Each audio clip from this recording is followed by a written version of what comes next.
Na sasa tunaiangazia ziara hii ya kiongozi wa kanisa Katoliki duniani Papa Leo wa 14, ambapo ametembelea gereza maarufu nchini Guinea Ikweta. Papa alilakiwa na wafungwa waliokuwa wakipeperusha bendera katika kituo cha ulinzi wa juu kabisa katika eneo la Bata.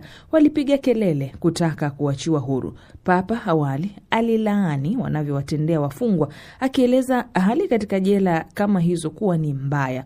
Alikuwa pia akizungumza mbele ya kiongozi wa muda mrefu wa Guinea Ikweta, Rais Teodoro Obiang. Lakini ziara hii ya Papa Leo barani Afrika imeacha funzo gani?